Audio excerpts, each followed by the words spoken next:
Y seguimos con más cosas en este Super Running y en este caso además también lo vamos a hacer con un gran amigo de este programa. Él es José Carlos, más conocido como Epic and Legend, y que nos va a ayudar un poquito más a la hora de enfocar estos entrenamientos y sobre todo en este tramo del año donde de momento todavía no emergen en el horizonte pues grandes distancias como pueda ser el medio maratón y por supuesto el maratón. Se acerca además el verano, son fechas de distancia más cortas, pero hay que seguir en forma y sobre todo tratar de seguir motivado para seguir trabajando en el día a día.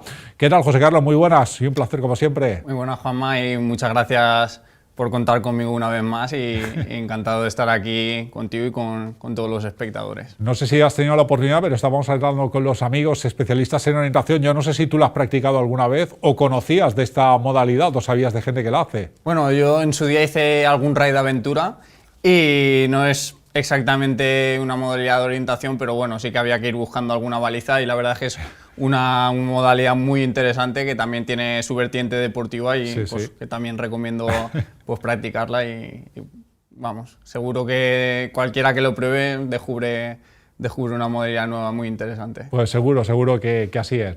Bueno, José Carlos, ahora, como decíamos, estamos en este impasse un poco del año, inmersos ya ahora en Semana Santa incluso, donde muchos aprovechan para tomarse unos días de descanso. Es verdad que ya no tenemos ese reto. Recuerdo que viniste cuando estábamos hablando de la previa de ese medio maratón y también con el Maratón Valencia como horizonte.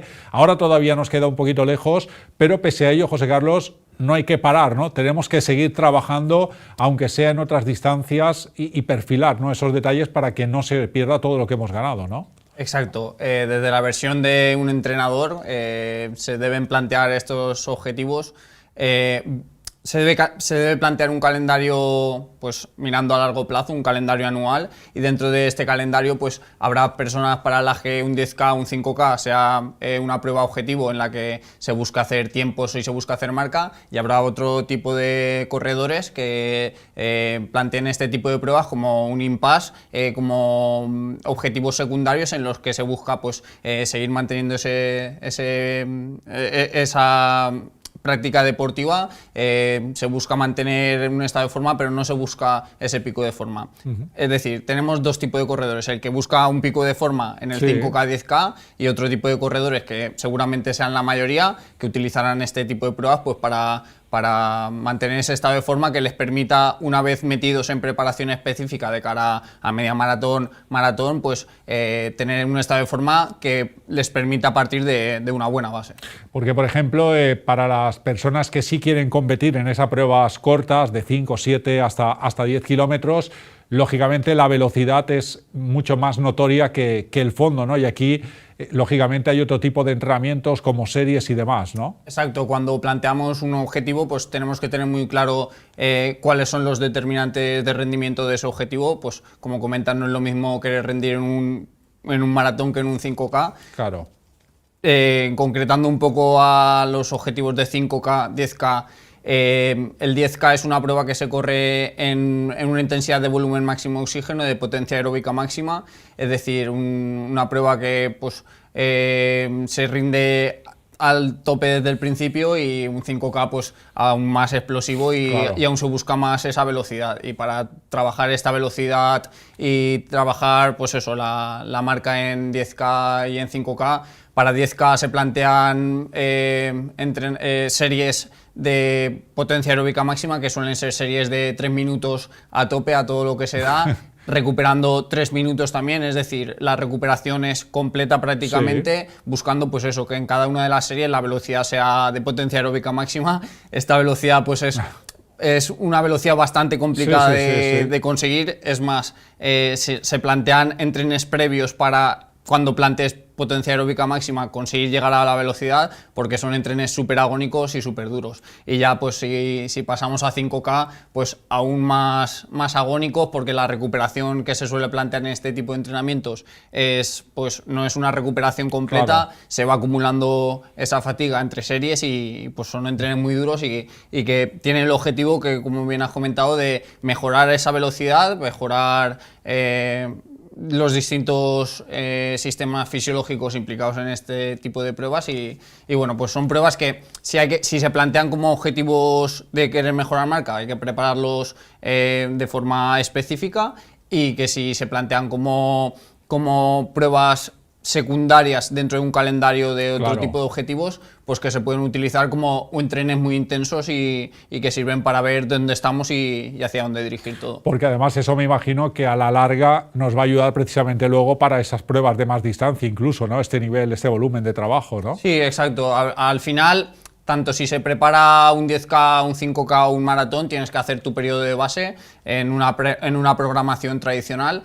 Hay muchos tipos de programaciones, pero en una tradicional, que es en la que se sigue normalmente, se plantea un tiempo de base que, pues dentro de ese tiempo de base, pues se puede plantear los 5K, 10K y al final es definir un calendario, saber que hay que trabajar en cada momento del calendario y trabajar a la intensidad que toca. Si tienes que trabajar una velocidad aeróbica, que de verdad sea un entreno aeróbico, que no te pases. Claro.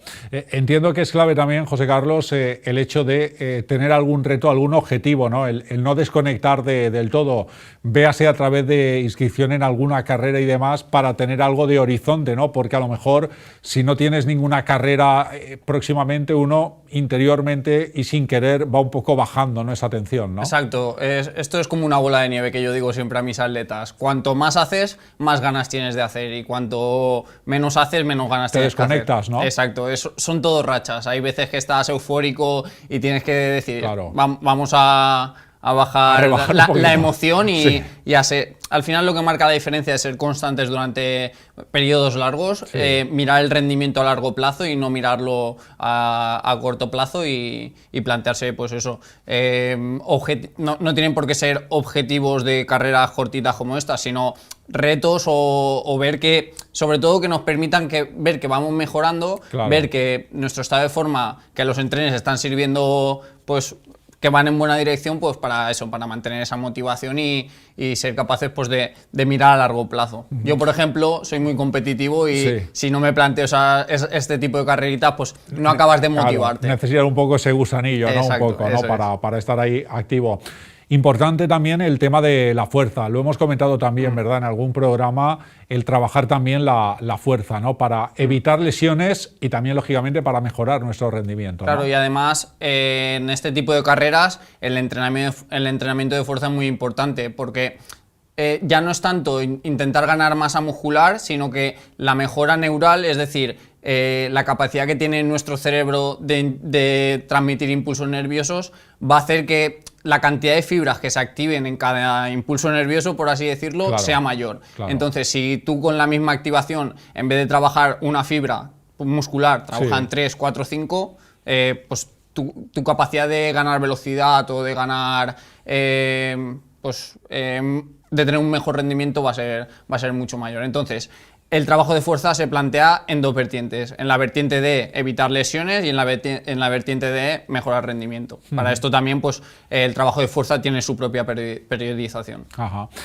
Tenemos luego ya tiempo, porque lógicamente ahora vamos a ir hacia los meses de más calor, aunque es verdad que no hemos tenido frío. Ahora justamente durante estas semanas o estos días estamos teniendo unas temperaturas un poquito más frías de lo habitual, pero esto también nos influye, ¿no? Nos marca la temperatura, sobre todo me imagino en cuanto a horarios, pautas y demás, ¿no? Sí, exacto. Sobre todo tenemos que tener en cuenta, intentar saber qué tipo de temperatura vamos a tener en la carrera objetivo. Normalmente las carreras de 5K, 10K, que son de cara a verano, vueltas a PU, etcétera, el calor es importante, entonces tenemos que tener en cuenta que tenemos que tener esa adaptación al calor. Es decir, el propio organismo se va adaptando a través de los entrenamientos en calor a rendir en calor. Seguramente muchos de nuestros corredores habrán notado que estos días que ha llegado el calor de golpe, cuando han ido a correr han notado un montón el calor. Y si nos paramos a analizar, tampoco han sido temperaturas tan altas, pero hemos notado que hacía mucho calor porque no teníamos esa adaptación. Entonces, a través de, pues eso, de ir saliendo cuando hace calor, tu organismo se va adaptando, va aumentando el volumen sistólico. Hay un montón de adaptaciones. Volumen sistólico, quiero decir, cuando aumenta el volumen en sangre, pues esto es un ejemplo de adaptación al calor y hay, pues eso, tu cuerpo se va adaptando a competir en este tipo de características. Pero sí, el calor temperatura, hora a la que se va a competir, todo esto son factores ambientales que también influyen en el rendimiento en 5K y en 10K, especialmente porque son pruebas más cortitas en las que, pues eso, que influye bastante en los factores ambientales.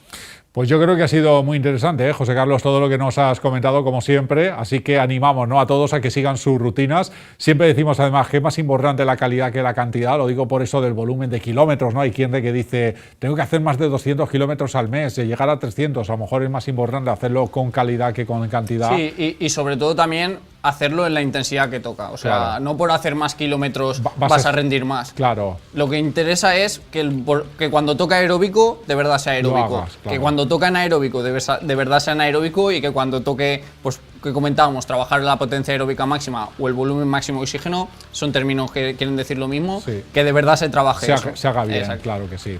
Pues lo dicho, Epic and Legend, José Carlos, un placer como siempre y gracias por estar otra vez aquí con nosotros. Volverás aquí a Super Running. Muchísimas gracias, Juanma, y nada, nos vemos por las carreras. Claro que sí. Feliz Semana Santa.